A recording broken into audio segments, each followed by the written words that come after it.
Hey folks, welcome to the Clear Creek Cab Mini Farm. So today I want to talk to you about mirrors for your tractor. As you know from watching my other videos, I've got a John Deere 1025R that we use a real lot. Front loader, backhoe. I'm constantly doing projects around the farm here with it. One of the things that's been happening to me recently is I've had to go out onto the local roadway to go about maybe a half a mile, 3/4 of a mile down the road to get some rocks. One of my friends nearby has a little bit of a rock quarry, and I've been going over and harvesting rocks to be able to do some landscaping around here, and you'll see some of that in future videos. But what I'm finding is cars and traffic is coming up behind me very, very quickly. And it concerns me because I'm constantly having to turn around while I'm driving to see them. Every time I try to hear a car coming up behind me with the tractor running, which is very difficult. So I really feel having mirrors would be very helpful, especially if you're going to be going out on the road at all with your tractor. So today I want to show you what I've decided to do. I did a lot of research. I found a very inexpensive pair on Amazon. They're called Caliboo. They're designed for a CJ7 Jeep. We'll probably have to modify the bracket just a little bit to be able to get them to fit, but I don't think it's going to be a big deal. And we'll go through that process today, so stay tuned.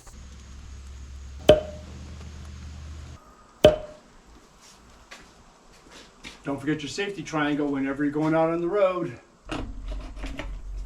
It's the law.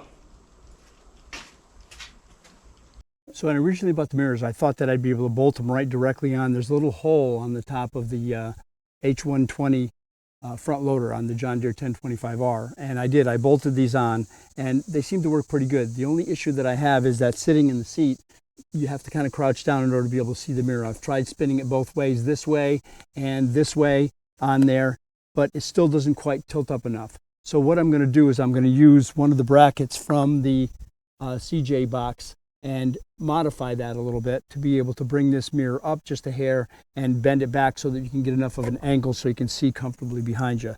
This way the mirror will actually sit up on a little bit of a bracket like this, and that'll solve the problem. Come on along, we'll show you how I did that. Real simple process. Each one of the mirrors comes with a bracket that's actually designed to be able to bolt on, to be able to hang the mirror off the side of the CJ. So we're going to use the smaller bracket here.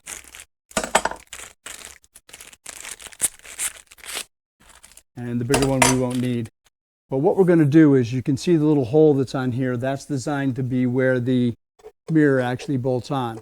So what I'm going to do is we're going to take a little 4-inch piece of this particular bracket. I'm going to cut it off, and we're going to smash the tube just like this and drill some holes and make a end like this end on this end, but at 4 inches.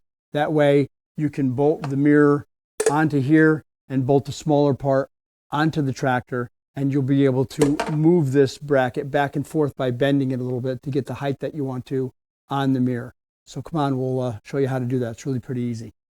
So what I did is I measured up 4 inches, and that's right where we're going to smash it, to that 4 inches. So I happen to use a vise here, which will work very well for our purposes.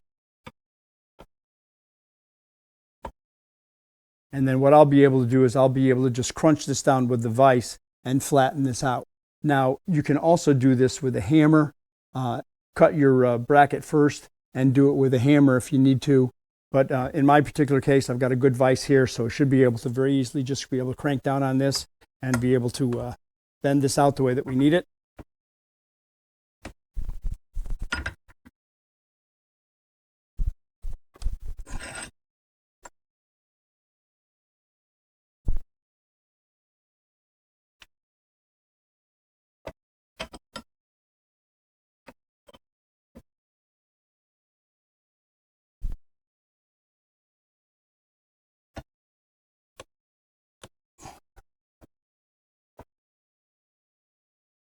Okay, as you can see, I've flattened this part out just like this, and that should be just about 4 inches. Perfect. So now what we're going to do is we're going to cut that off.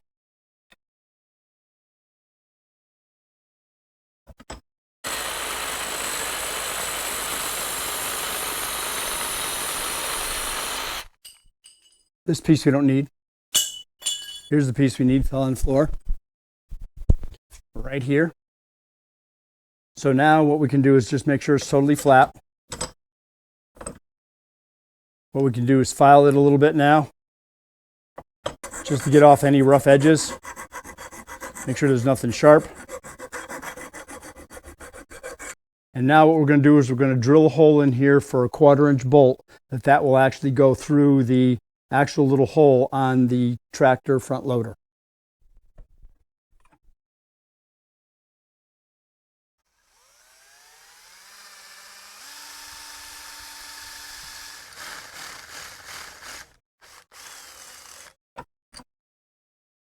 Just that easy. Now what I'm going to do is finish cleaning it all up, and we'll spray paint it green to match the tractor. Krylon John Deere green. Now I love Krylon paints. I do not like Rust-Oleum. Rust-Oleum never dries, it takes forever. These Krylon spray cans, these brackets will be dry in 5-10 minutes. You'll be able to put them right on.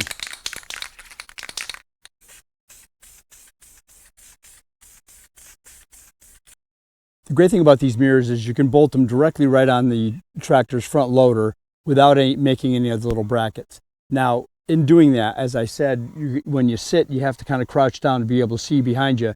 It's funny because I was going out the other day to get some rocks, and in doing so, a local sheriff's deputy came up behind me, and I could see him in the mirror, and I pulled a little bit over to the right, and he went right around me, and he tooted his horn at me and waved, and I waved at him as well. So again, the great thing about it is that you can still see vehicles coming up behind you, but by doing little brackets that I'm going to put on here, you can kind of get a little bit better, and you don't have to crouch down to see it. And I know I was completely compliant, obviously, with the sheriff. I had my triangle on the back, I had my mirrors, and I did provide him the right of way to be able to get around me comfortably. So and that's about all you can do in a situation where you've got a tractor on a roadway. Totally legal in the state of Tennessee. Totally allowed within so many miles of your home, or your farm, I should say. So what we're going to do now is I'm going to put the little brackets on that I made. As you saw, I molded these brackets, and I've painted them green to match the tractor. I went out and bought less than $1 worth of nuts and bolts to be able to bolt it on with. So what I did get, which is really kind of cool, is what's called a spinning lock nut. That way you can put this on the back over here, and that will allow you to tighten up the bolt real well, and it shouldn't vibrate off on the tractor. So we're going to put that on right there. Now we should be able to cinch that up good and tight with that lock nut on the back there.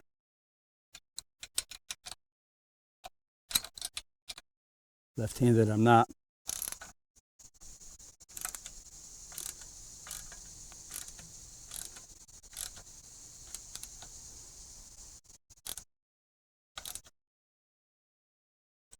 There we go, nice and straight. Then we can put our bracket on here. Put our mirror on the bracket, I should say.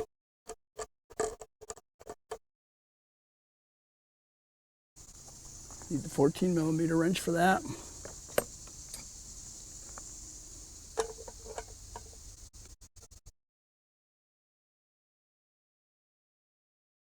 Okay, now what that does is that brings the mirror up a little bit higher on the tractor. And what you can now do, and I'll show you, is that you should be able to push against the mirror and bend your bracket up just a little bit like that. What that allows you to do is get a little bit more of an angle on the bracket, so that when you're sitting in the tractor, you have the right angle to be able to see without having to crouch down. So I like these little brackets already. I think they're going to be very helpful. We'll put the other one on.